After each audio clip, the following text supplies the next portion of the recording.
Assalamualaikum warahmatullahi wabarakatuh.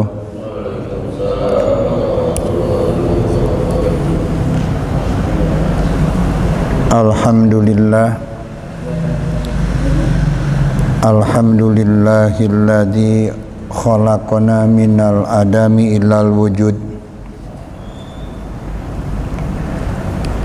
wa ja'alanal hayata hayatad dunya bila khulud wa yumituna binaqlina min darid dunya ila daril akhirati daril baqi wal mawrud. Asyhadu an la ilaha illallah wahdahu la syarika lahu ilahul ma'bud wa asyhadu anna sayyidana Muhammadan abduhu wa rasuluhul amiru bil jud wa sallallahu ala Muhammadin as-saiki ila ahsanil maqsud wa ala alihi wa sahbihi wa durriyatihi wa ahli baitihi wa tabi'ina ila yaumil mau'ud. Allahumma ij'al farhana bika wa birridho minka waj'al min ahlil fahmi minka wa la taj'alna minal ghafilin. Allahumma adillana tahta dhilli arsyika yauma la dhilla illa dhilluka wa la baqiya illa wajhuka wasqina min haudi nabika Muhammadin sallallahu alaihi wasallam syurbatan hani'atan mari'atan la atadma'u ba'daha abada. Ya Fattahu ya Alimu ya Razzaku ya Karim iftah alaina futuhal arifin. Allahumma inni as'aluka lisanan dzakiro wa qalban syakiro wa badanan sabiro wa zawjatan tu'inuni fi dunyaya wa akhirati.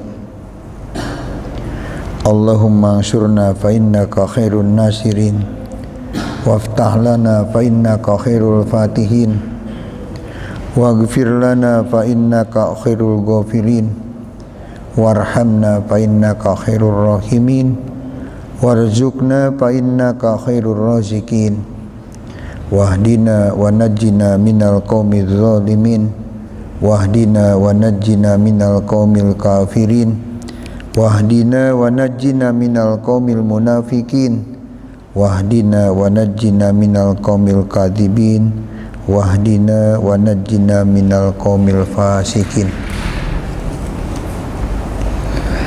Amma ba'du, al-mukarramun, para ulama wa su'ama al-asatid wal asatidah, imam tetap, khutbah serta muroki Masjid Al-Ikhlas. Tidak lupa tentunya Ketua DKM dan seluruh anggotanya yang saya hormati. Pertama-tama mari kita haturkan puji dan syukur kehadirat Allah Rabbul Alamin yang pada malam ini menakdirkan kita untuk bisa berjumpa dalam rangka silaturahmi rutin pengajian syahriyahan, dan mudah-mudahan dengan wasilah pengajian atau rutinan ini menjadi sebab dan dorongan untuk mendapatkan ridho, inayah dan barokah dari segala hidup dan kehidupan kita, dan mudah-mudahan kita dipanjangkan umur dan dikasih kesehatan, juga dihasilkan segala urusan, dilancarkan segala permasalahan. Para putra putri kita mudah-mudahan menjadi orang-orang yang solih dan solihah, amin ya rabbal alamin. Rahmat dan salam kita haturkan pada baginda Nabi Muhammad sallallahu alaihi wasallam dan seluruh para sahabat dan dzurriyyahnya, juga tabi'in, tidak lupa kita semua sebagai umat atau hamba Allah yang menjadi umat beliau. Mudah-mudahan kita di dunia dapat termasuk megang teguh akan segala ajarannya, melaksanakan segala titahnya, meninggalkan segala yang dicegahnya, dan di akhirat nanti mudah-mudahan kita termasuk hamba Allah yang muntabah pada beliau, juga dikasih syafaatul udma, amin ya rabbal alamin. Bapak-bapak ahli Masjid Jami' Al-Ikhlas yang saya hormati, kita hidup ini ada awal dan ada akhirnya. Dulu kita tidak ada, tentunya kita bersyukur pada Allah yang Maha Kuasa, alladzi khalaqnal minal adami ilal wujud. Allah yang menakdirkan kita dulu tidak ada, sekarang jadi ada, lewat nikmat ijadnya Allah Subhanahu wa taala, sehingga kita lahirlah pada alam mulki, alam dunia ini. Wa jalal hayata dunya bila khulud. Dan perlu juga diingatkan bahwa kehidupan ini adalah kehidupan yang tidak abadi, kehidupan yang tidak lana, dikatakan kehidupan yang sangat sementara dibanding dengan kehidupan di akhirat nanti. Wa yumituna binaklina min dari dunia ila dari akhirah, dari al-baqwal maurud, dan pada saatnya kita akan kembali pada Allah Subhanahu wa taala dengan dipindahkannya dari alam dunia ini ke alam akhirat. Alam akhirat adalah daril baqo, daerah yang kekal, wal murud, yang semua orang akan datang ke sana, ke alam akhirat. Hadirin yang saya hormati, Allah Subhanahu wa taala menakdirkan kita lahir dari alam tidak ada ke alam ada. Dulu kita tidak ada, sekarang jadi ada. Proses manusia dijadikan Allah lahir di muka bumi ini diabadikan dalam ayat Al-Quran surat Al-Mu'minun, walaqad khalaqnal insana min sulalatin min tin. Allah Subhanahu wa taala menakdirkan manusia dari inti bumi, min sulalatin min tin, dari tanah liat, min sulalatin min tin, dari tanah yang kering. Jadi macam-macam penafsiran. Yang jelas Allah Subhanahu wa taala menakdirkan kita dari inti tanah. Dulu leluhur kita adalah Nabi Adam alaihissalam, dijadikan Allah melalui tugas Allah yang dilimpahkan pada malaikat Jibril. Beliau malaikat Jibril mengumpulkan inti tanah dari 360 unsur inti tanah. Jadi bibit yang dijadikan Nabi Adam alaihissalam adalah 360 inti tanah. 360 inti tanah menjadi 360 karakter manusia. Juga dalam ilmu kedokteran diteliti bahwa manusia yang normal ada 360 persendian. Jika dimutilasi manusia jadi 360 persendian. Orang-orang barat khususnya orang-orang Yahudi, melihat dari makna Al-Quran yang mengatakan manusia diciptakan Allah dari 360 inti tanah, mereka membuat Tuhan 360 Tuhan. Kenapa? Karena mereka meyakini bahwa manusia itu adalah satu daripada 360 karakter. Dijadikanlah 360 Tuhan. Yang besar-besarnya Tuhan Lata, Tuhan Manat, Tuhan Uja, Tuhan Inas. Dulu ketika Baitullah atau Ka'bah dikuasai orang-orang musyrikin, sekeliling Ka'bah dipenuhi dengan Tuhan-Tuhan tersebut. 360 Tuhan dikelilingi di sekitar Ka'bah. 4 penjuru Ka'bah adalah 4 Tuhan yang besar tadi. Lata, Uja, Manat, dan Inas.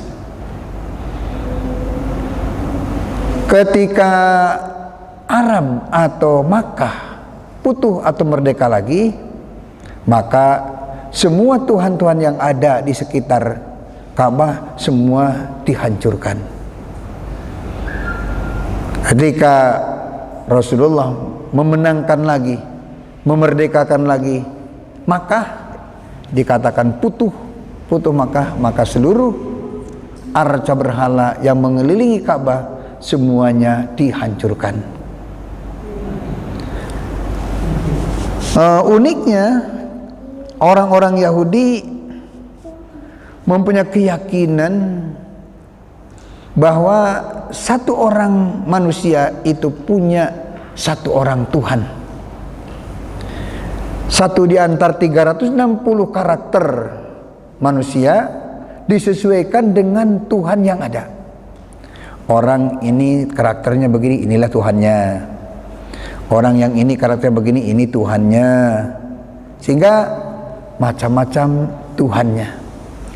Masing-masing punya karakter yang tepat dengan Tuhan yang dipilihnya. Di suatu saat saya masuk di toko-toko di Tuparet, itu mungkin semua orang-orang musyrikin atau orang-orang di luar Islam mungkin semuanya punya Tuhan di tempat perusahaannya. Menemukan saya dua toko di Tuparet, yang jelas yang satu toko kitab, toko Al-Quran, toko Subang. Pertama masuk, mereka ada di dalam karena tokonya bersatu dengan rumah. Saya masuk, mereka masuk datang ke toko dengan membungkukkan punggungnya, hormat. Saya kira mereka hormat pada saya sebagai pembeli, karena ada peribahasa pembeli adalah raja. Jadi membungkukkan punggung seperti orang menghormati kita. Wah, benar-benar orang Cina dengan pembeli itu menjadikan seorang raja. 2 kali seperti itu. Ketiga kalinya ada keperluan saya beli kitab. Kitabnya ada di dalam, nggak di depan toko, tapi ada di sebelah dalam. Ternyata mereka masuk ke toko menghadapi pembeli bukan menghormati kita, tapi menghormati Tuhannya di atas pintu. Begitu masuk ke toko, setelah masuk toko, dia membuka punggung, menghormat Tuhannya dia. Nah, tadinya saya kira menghormati kita, jadi ketipu. Ketipu. Yang satunya lagi di perapatan toko mesin-mesin pertanian, itu mah di belakang. Di belakang ada meja, ada lagi Tuhannya di belakang. Nah, juga makanannya ada, apelnya ada, pisangnya ada, pepayanya ada, itu makanan Tuhannya. Jadi mereka khususnya orang-orang Yahudi punya Tuhan masing-masing. Dia minta pada Tuhannya yang sesuai dengan karakternya dia sendiri. Bapak-bapak yang saya hormati, untuk kita sebagai muslim, hikmah daripada penciptaan manusia dari 360 karakter tanah yang sesuai dengan sendi-sendi manusia 360 persendian, hubungannya dengan cerita orang-orang miskin. Ketika orang-orang kaya bisa menyumbangkan banyak uang, banyak harta untuk perjuangan, orang-orang miskin mengadu pada Rasulullah, "Ya Rasulullah, dahaba ahlud dusur bil ujur." Beruntung sekali orang-orang yang kaya, bisa banyak amalnya, bisa menyumbangkan harta bendanya, bisa menyumbangkan uangnya. Rasulullah berkata, jangan kecil hati, karena mukmin yang miskin juga masih punya kesempatan untuk bersedekah, untuk berinfak. Kapan ya Rasulullah? Rasulullah mengatakan, kullu sulama minal mu'minin sodakotun. Setiap persendian yang ada pada orang mukmin adalah sodakoh. Artinya, ketika seorang mukmin mengucapkan dan mengatakan kalimat-kalimat thayyibah, sekali mengatakan subhanallah, berarti mereka punya fadilah sesuai dengan sulama, dengan persendian yang ada 360, sedikitnya kali 10. Jadi satu kali mengatakan alhamdulillah, kalimat tahmid, subhanallah, kalimat tasbih umpamanya, mereka orang-orang miskin punya infak atau punya sodakoh sesuai dengan hitungan persendian 360 kali 10 minimalnya. Kalau melihat infak itu adalah bukan 10 padilahnya, tapi 700. Mathalul ladina yunfikuna amwalahum fi sabilillah kamathali habbatin ambatat sab'a sanabila fi kulli sumbulatin mi'atu habbah. Perumpamaan orang-orang mukmin yang bersedekah, yang berinfak, diibaratkan kita menanamkan sebiji padi, tumbuh jadi 7 pohon padi, maka jadilah 7 tangkai, satu tangkainya ada 100 butir padi. Artinya dari tanaman 1 biji padi menjadi 700 biji padi. Itulah gambaran infak. 1000 yang kita infakkan, 700.000 yang kita dapatkan pahala dari Allah Subhanahu wa taala. Itu infak. Lain lagi dengan amal lain. Amal yang lain, man jaa bil hasanati falahu asratu amsalihha. Siapa orang yang melaksanakan satu amal perbuatan kebaikan, maka mendapatkan 10 pahala. Jadi berjalan amal-amal yang lain 10 harga awal, 10 ningkat dalam keikhlasan jadi 70, lebih ikhlas lagi 700, dan seterusnya dan seterusnya. Kalau infak awal, harga awalnya 700 fadilah. Maka kembali lagi, ketika masakin orang-orang mukmin menginginkan infak, ketika melihat orang-orang kaya banyak infak, banyak sodakohnya, mereka ingin sekali berinfak, maka Rasulullah mengatakan sekali tasbih orang mukmin adalah 360 kebaikan. 360 infak kali 700. Kalau melihat fadilah daripada infak, itulah gambaran keuntungan untuk kita sebagai manusia yang diciptakan Allah dari 360 inti tanah. Jadi 360 persendian. Satu kali kita mengucapkan subhanallah, alhamdulillah, atau satu ayat Al-Quran, mendapat 360 kebaikan kali 700. Karena infak itu berjalan 1 berbanding 700. Itu hikmah daripada penciptaan Allah, menjadikan manusia dari tanah. Walaqad khalaqnal insana min sulalatin min tin summa ja'alnahu fi qararin makin. Kalau proses sekarang yang kita alami, awalnya kita dari tanah ditanami tanaman-tanaman, kemudian buahnya dimakan menjadi darah, menjadi sperma, summa ja'alnahu nutfah, menjadi nutfah daripada makanan yang kita makan menjadi nutfah fi qararin makin, ditetapkan, disimpan di rahim yang kokoh. Summa khalaqna nutfata alaqah, nutfah beberapa hari di dalam kandungan menjadi alaqah, menjadi darah yang kental. Fa khalaqnal alaqata mudghah, maka darah yang kental tersebut dijadikan Allah mudghah, satu gumpalan daging. Itu proses Allah menjadikan manusia.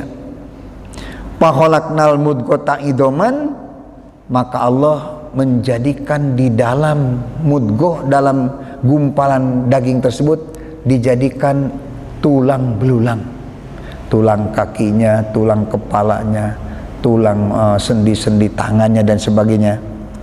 Pakasonal idomalahma, maka tulang tersebut terus diliputi dengan daging, semakin besar, semakin besar. Summa ansa'nahu khalqan akhar, jadilah manusia. Katanya dari mulai nutfah sampai menjadi manusia, katanya 120 hari. 120 hari perjalanan manusia di dalam kandungan menjadi manusia, khalqan akhar, menjadi bentuk manusia. Di sanalah di kurang lebih 120 hari ditiupkannya ruh, dihembuskannya ruh. Dulu waktu kita di rahim, di butunil ummahat, 120 hari usia kita, maka ditiupkannya ruh kita. Jika melihat tua dan mudanya antar ruh dengan jismani, ya jelas lebih tua ruh. Ruh kita ini lebih dahulu, jauh lebih dahulu dibanding jismani, diciptakannya Allah Subhanahu wa taala. Nah, kalau secara logika dohir, ditiupkan ruh itu adalah penciptaan Allah, membuat proses dari sperma tadi dijadikan alaqah, darah kental dijadikan mudghah, segumpal daging, lalu dibuatkan tulang belulangnya. Setelah 120 hari, komponen seperti itu dapat menghirup udara. Itu secara dohirnya. Yang jelas dalam Al-Quran ditiupkannya ruh. Kalau proses atau logikanya atau dohirnya, itulah. Jadi proses kejadian manusia dari mulai sperma sampai 120 hari sudah membentuk khalqan akhar, jadi bentuk manusia. Dia bisa menghirup napas. Itulah tiupan ruh atau tiupan Jibril. Fatabarakallahu ahsanal khaliqin. Summa annakum badalikal mayitun. Setelah manusia besar di dalam kandungan, pada saatnya lahirlah ke muka bumi. Proses kelahiran ada satu kesunahan yang biasa dijalankan oleh mukminin. Begitu bayi dilahirkan, maka di telinga kanannya dikumandangkan suara adzan, di telinga kirinya dikumandangkan suara iqamah, qomat. Apa hikmah daripada kesunahan itu? Dengan adanya adzan di sebelah telinga kanan, iqamah di sebelah telinga kiri, mudah-mudahan yang pertama tertulis, yang pertama tergores di dalam hati yang suci, di dalam hati yang bersih. Yang pertama adalah kalimat takbir, Allahu Akbar, dan seterusnya.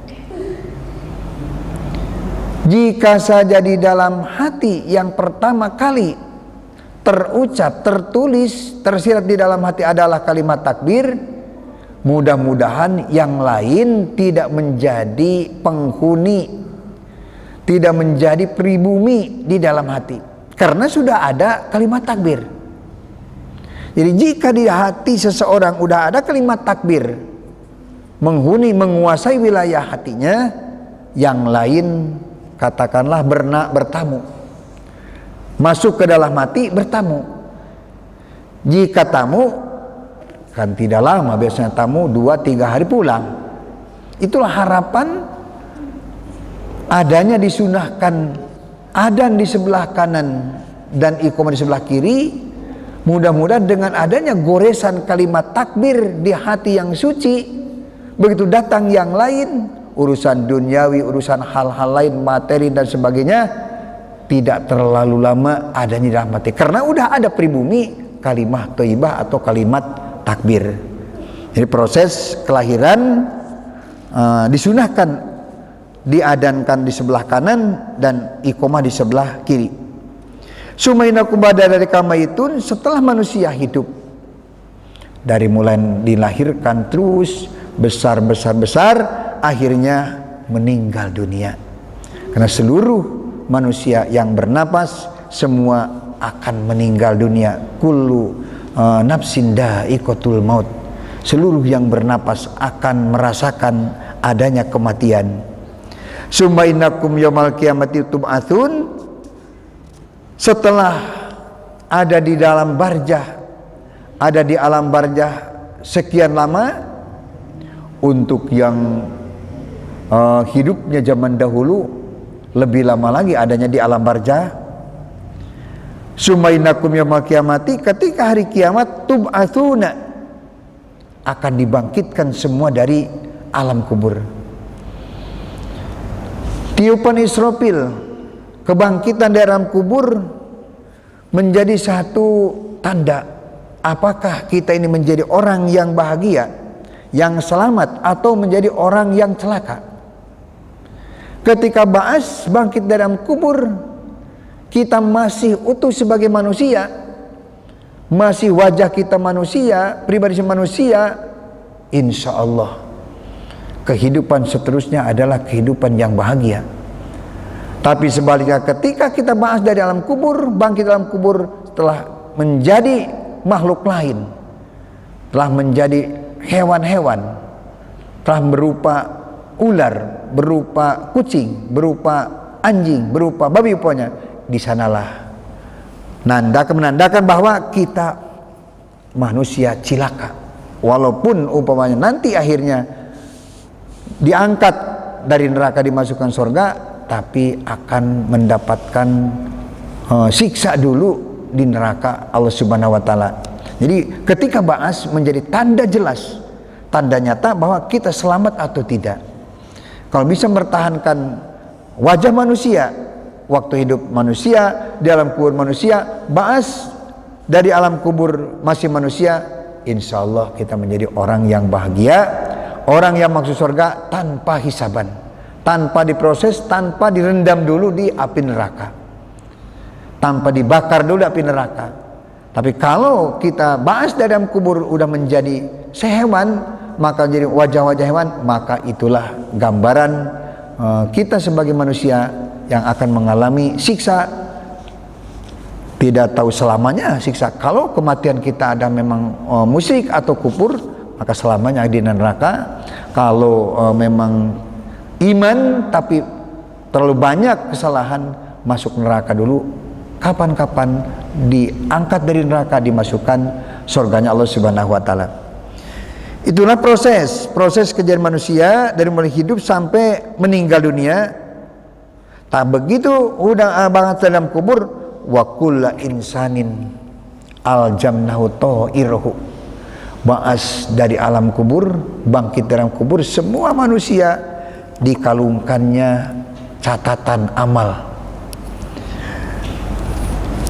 Wa kullu insanin aljamnahu ta'irahu fi unukihi. Di pundaknya semua orang akan dikalungkan catatan amalnya. Wa nukhriju lahu yaumal qiyamati taban yalqahu mansura. Di hari kiamat, di padang mahsyar, semua catatan amal akan dibuka, dihisab. Amal yang besar, amal yang kecil, amal yang baik, amal yang buruk, semua akan dibuka di hadapan Allah Subhanahu wa taala, disaksikan Rasulullah sallallahu alaihi wasallam yang dikatakan yaumul hisab. Setelah dihisab lalu mizan, ditimbang amal-amalan kita. Jika saja keamal kebaikan kita ada sedikit melebihi keburukan, maka orang tersebut diberi kesempatan oleh Allah Subhanahu wa taala untuk memberikan pertolongan pada orang lain. Ketika seseorang di mizan, ditimbang amalnya, ada lebih kebaikannya daripada keburukan, maka orang tersebut selain daripada selamat dirinya sendiri, diberikan kebebasan untuk menolong orang-orang yang dikehendaki mereka. Siapa yang akan ditolong? Orang yang dekat dengan dia waktu ada di alam dunia. Itu anugerah Allah untuk orang yang ketika ditimbang amalnya ada lebih kebaikan daripada keburukannya. Bapak-bapak yang saya hormati, melihat proses kejadian manusia dari awal sampai akhir, yang awalnya tidak ada, akhirnya tidak ada juga dari alam dunia ini, kembali lagi pada hadir Allah Subhanahu wa taala. Tinggal kita untuk memperjuangkan kebahagiaan, keselamatan kita dari dunia sampai akhirat nanti, apa dan bagaimana. Maka tentunya kita melihat hikmah daripada pembentukan sebagai manusia. Untuk apa manusia dijadikan Allah Subhanahu wa taala? Kita melihat ayat Allah, wa ma khalaqtul jinna wal insa illa liya'budun. Manusia diciptakan Allah, jin diciptakan Allah, tugas pokok adalah ibadah. Tugas pokok adalah pengabdian. Jadi hanya pengabdianlah yang akan membela, yang akan mempertahankan wajah manusia. Dari mulai di dunia sampai alam kubur sampai ba'as akan tetap jadi manusia. Dan apabila wajah manusia masih tetap jadi manusia, tidak akan ada api neraka yang berani menyentuh pada manusia yang masih wajahnya manusia. Orang-orang yang masuk neraka semua udah diganti wajahnya jadi wajah hewan-hewan. Habislah dosa-dosanya, langsung disalin lagi menjadi manusia. Ketika di dalam neraka udah menjadi manusia, maka api neraka menjauh dari orang yang wajahnya sudah menjadi manusia lagi. Jadi kita pertahankan wajah manusia ini yang Allah abadikan dalam Al-Quran.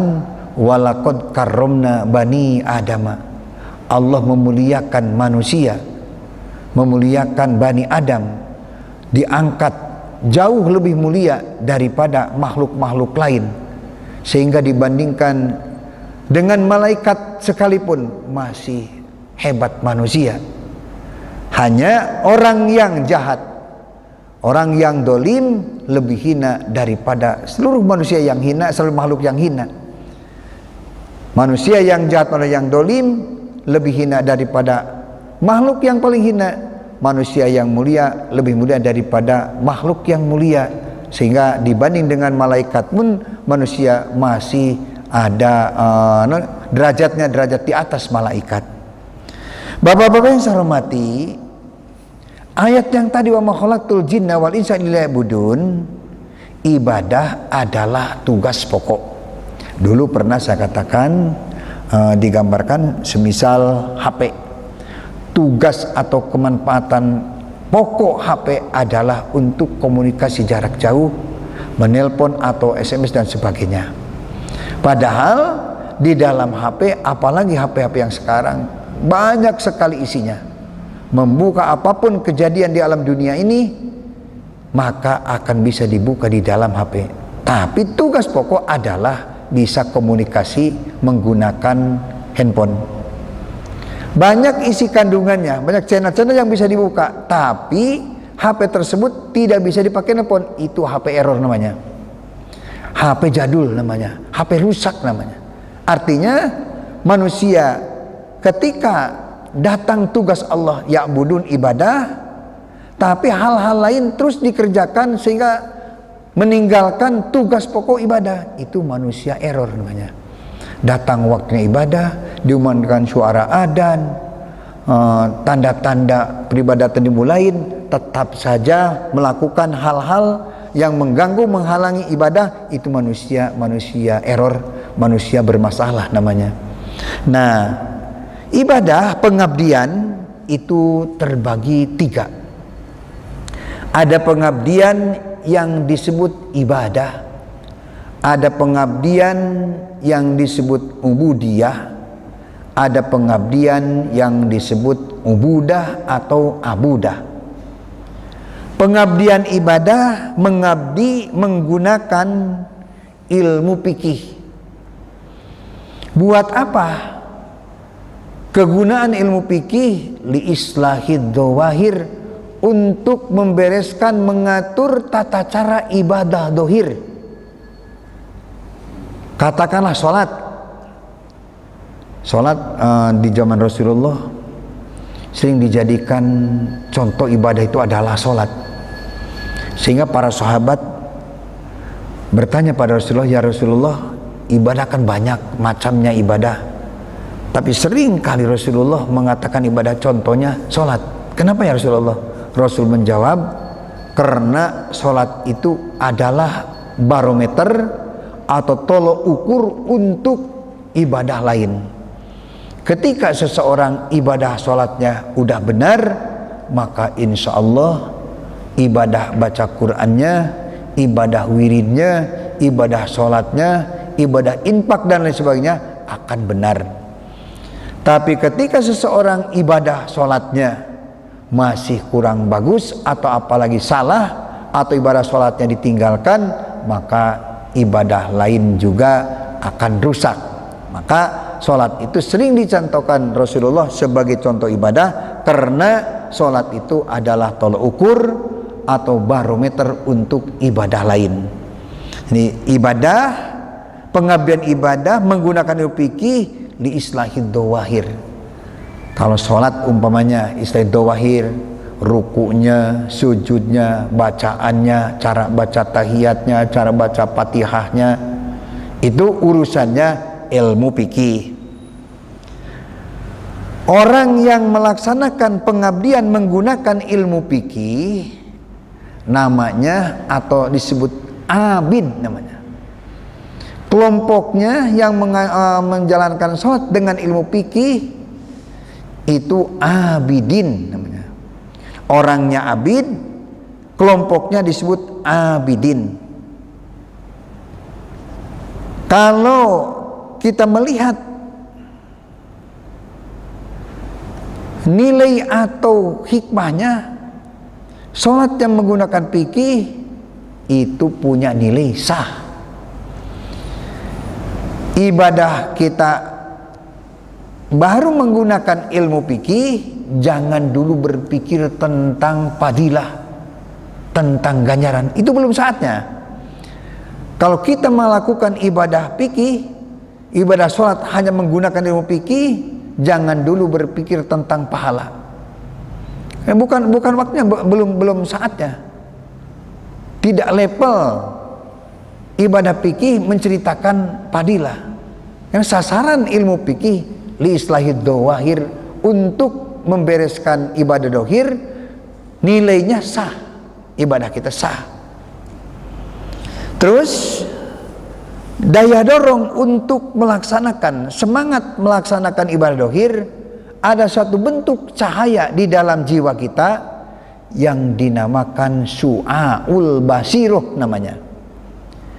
Jadi kita tidak melihat atau kita tidak menemukan orang yang suka riadah dan mujahadah, insya Allah mereka menemukan yang dikatakan cahaya su'ul basirah. Orang semangat berjamaah, semangat awal waktu, semangat berinfak, semangat ibadah-ibadah lain, semangat baca Quran, semangat baca salawat dan sebagainya, itu dorongan daripada cahaya su'ul basirah yang ada pada jiwa mereka. Jika saja seseorang su'ul basirahnya kecil, cahaya su'ul basirahnya kecil, maka lemah melaksanakan ibadah dohir. Apalagi kalau tidak ada su'ul basirahnya, dia tidak mau ibadah dohir.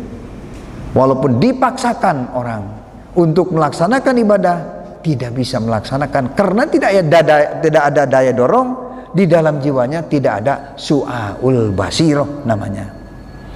Nah, ibadah fikih yang menggunakan ibadah syariat, ibadah fikih, ibadah permulaan, ibadah fikih disebutkan ibadah Islam.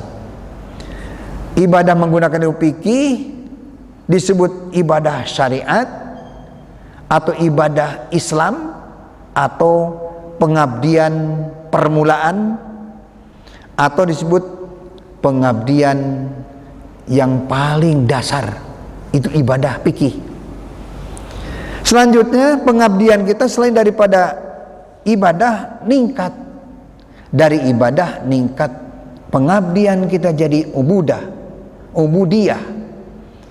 Dari ibadah, umpamanya sholat kita pertama ibadah, yang kedua sholat kita itu jadi ubudiyah.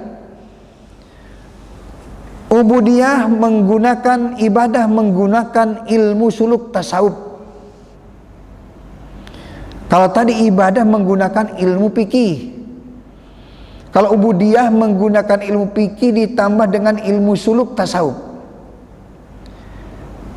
Kegunaannya liislahil qulubi, untuk membereskan hati, untuk membereskan kolbu. Dikhawatirkan ibadah kita di dalamnya ada riya, ada ujub. Riya ingin dilihat orang, ujub menganggap ibadah kita paling baik, ibadah orang kurang baik atau tidak baik.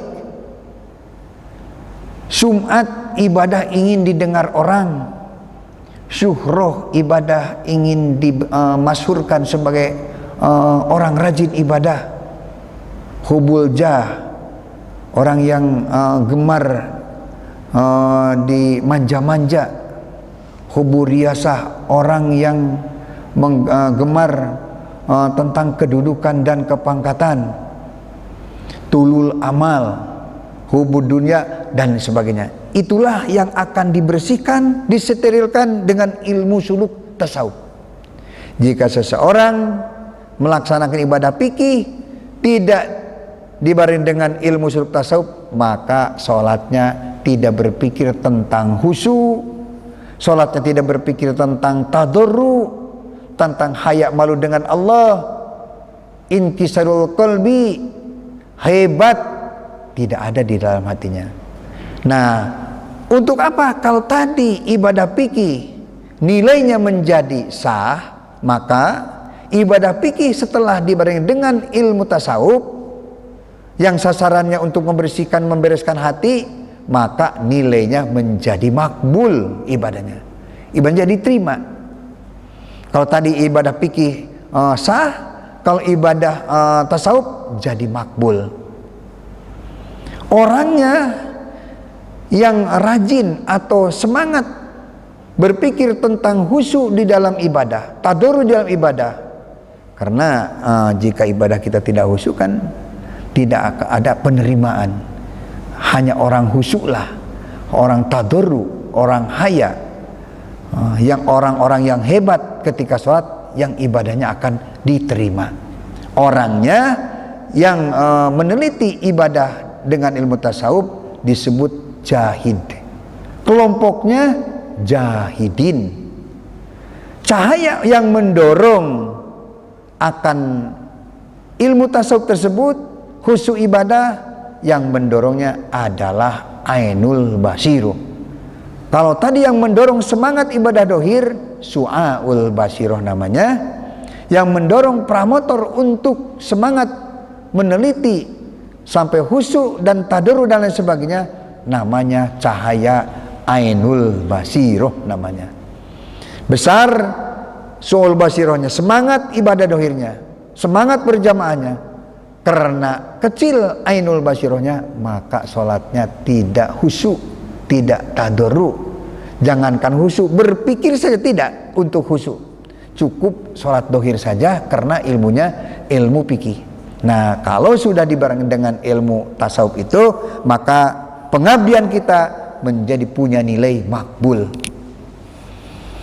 Juga dikatakan ubudiyah itu adalah pengabdian orang-orang muridin, pengabdian orang-orang sairin, salikin, muhibin.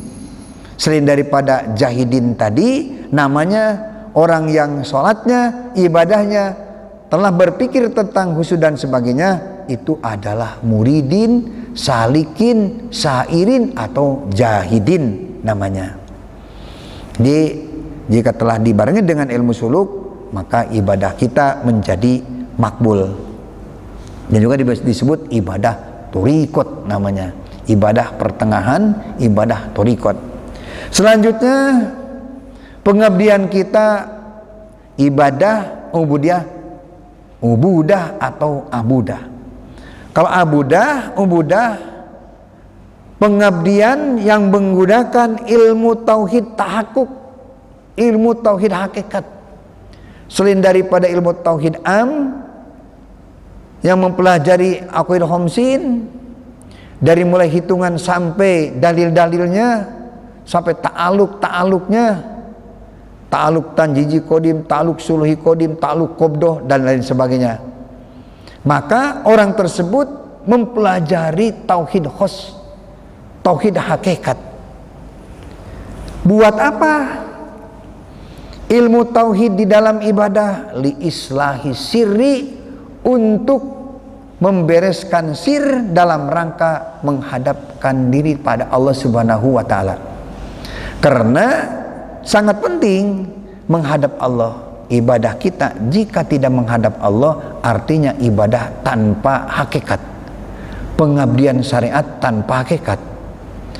Ulama-ulama sepakat bahwa mengeluarkan definisi yang sama, wasyariat bila hakikat atilatun, melaksanakan ibadah syariat tanpa hakikat atilatun, kosong, tidak ada padilahnya.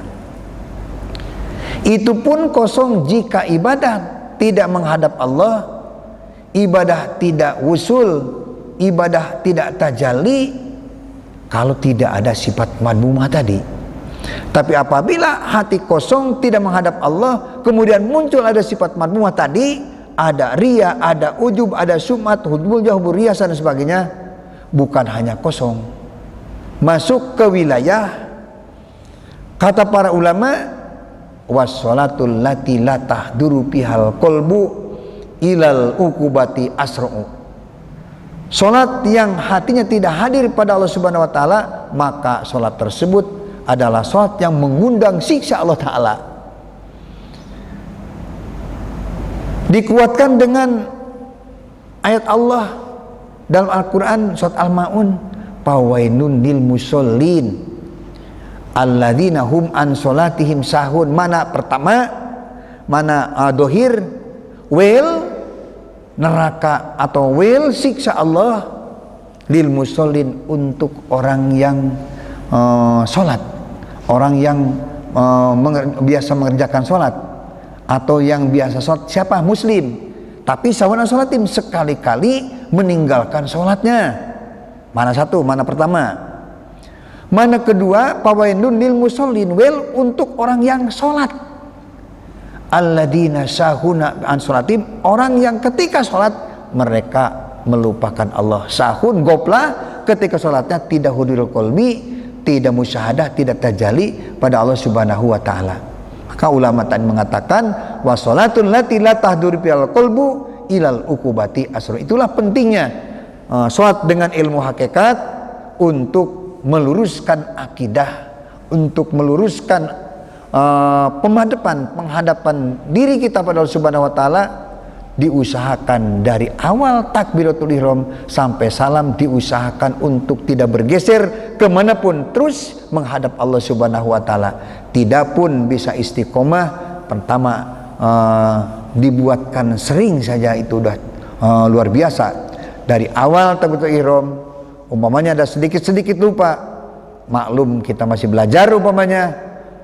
Yang jelas jika kita tidak berpikir tentang hakikat dalam ibadah sholat, maka sholat kita tidak bisa mendapatkan pahala, tidak bisa mendapatkan ganjaran di Allah Subhanahu wa taala.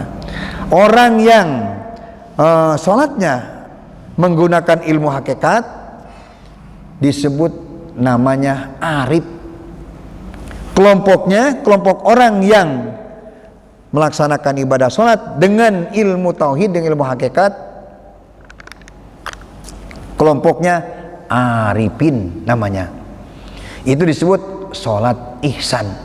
Kalau sholat syariat, sholat Islam, sholat torikot tadi, sholat yang ubudiyah, sholat iman. Kalau sholat hakikat disebut sholat ihsan namanya. Namanya jadi dari ibadah jadi ubudiyah, jadi ubudah. Ilmunya syariat, naik torikot sampai hakikat. Nilainya sah, makbul dan ma'jur. Pendorongnya su'ul basiroh, ainul basiroh, hakul basiroh. Ibadah syariat, ibadah yang menggunakan ilmu fikih, pendorongnya adalah su'ul basiroh. Yang ibadah menggunakan ilmu suluk tasawuf, pendorongnya adalah hakul ainul basiroh. Kalau ibadah yang disertakan ilmu hakikat, pendorongnya adalah hakul basiroh. Insyaallah jika pengabdian kita telah dirangkaikan 3 macam ibadah tadi, 1 ilmu fikih, 2 ilmu tasawuf suluk, dan ketiganya ilmu hakikat, insyaallah salat kita menjadi sah, menjadi makbul, menjadi ma'jur. Setelah salat kita sah, makbul, ma'jur, insyaallah wirid setelah salat akan makbul dan ma'jur. Baca Quran insyaallah akan sah, makbul dan ma'jur. Berinfak akan sah, makbul dan ma'jur. Apapun yang kita laksanakan, pengabdian ibadah mahdoh atau ibadah ghair mahdoh, akan menjadi sah, makbul dan ma'jur. Bapak-bapak yang saya hormati, rupanya itulah yang saya dapat sampaikan. 1 poinnya, kita ingat awalnya tidak ada dan akhirnya akan tidak ada lagi. Ada sekarang adalah kehidupan yang sementara, nanti akan kembali ke hadirat Allah Subhanahu wa taala. Kembali kita pada Allah dengan harapan kembali dalam rahmat Allah. Usahanya adalah melakukan tugas Allah liya'budun. Dalam pelaksanaan ibadah, ada ubudiyah dan ada ubudah.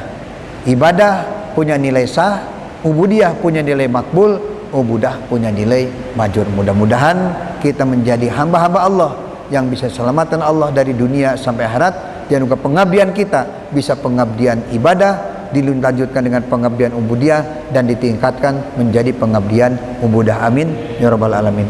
Itulah yang dapat disampaikan, mudah-mudahan ada manfaatnya. Wallahul muwaffiq ila aqwamit thoriq. Wassalamualaikum warahmatullahi wabarakatuh.